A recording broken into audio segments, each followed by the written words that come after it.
Napakalaking katanungan sa buhay natin. Anong klaseng leadership yung meron tayo? Tayo ba yung leadership na maglilid ka lang pero stagnant ka? O ikaw yung leadership na there's nothing impossible sa'yo? Kagaya ng nangyari kay Caleb and Joshua. Sila yung mga leader na walang opposition sa mind. Ibig sabihin, walang negative sa isip. Walang bagay na hindi nila kaya makuha.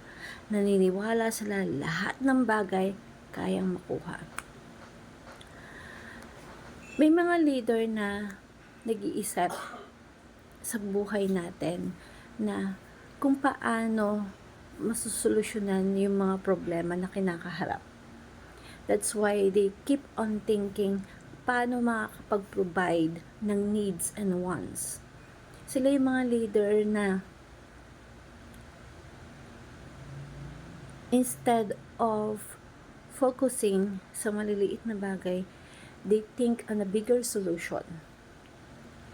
Kaya nga may mga leader tayo na nagpo-provide ng job para dun sa mga nangangailangan ng job.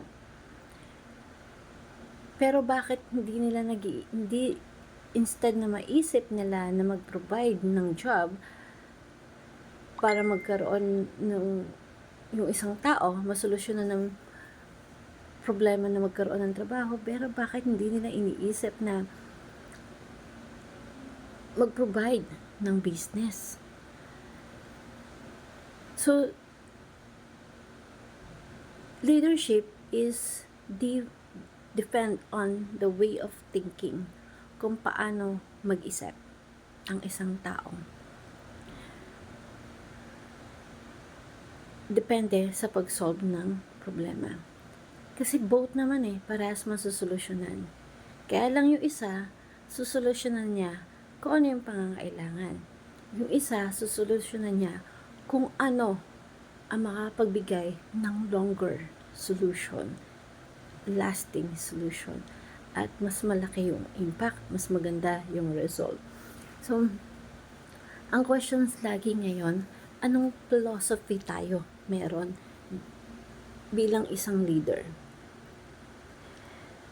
Lahat tayo kasi born to be a leader. Pinanganak tayo at meron tayong kapasidad na mag-lead. Anong klaseng leader ka? Yun yung magandang tanong. Maganda na ma-maintain natin being a leader, maging positive tayo sa mga bagay-bagay. Walang imposible. Si God nga, yung leader natin sa taas, sa kanya walang imposible. We are like Christ. So, ibig sabihin, lahat ng bagay, walang imposible. Lahat ng bagay, pwede natin gawa ng solusyon. So, isipin lang natin kung ano yung pinaka-the best na solution na makapagbibigay ng the best result sa mga tao. Instead, mag-focus tayo dun sa maliliit na bagay.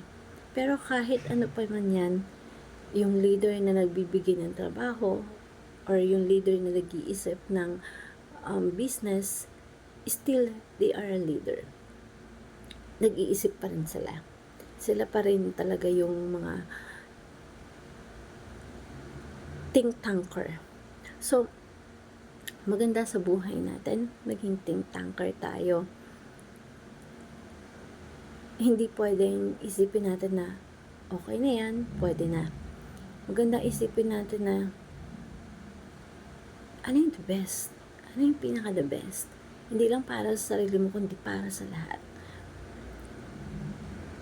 Bilang isang leader, mahirap. Hindi ganun kadali. Kasi iba't ibang klase ng ugali, iba't ibang klase ng character ng tao, i-handle mo. Pero lagi mong iisipin kahit ano pang character yan, you can bring the best out of them para magkaroon ng best result. So, yun lang. Thank you everyone and God bless.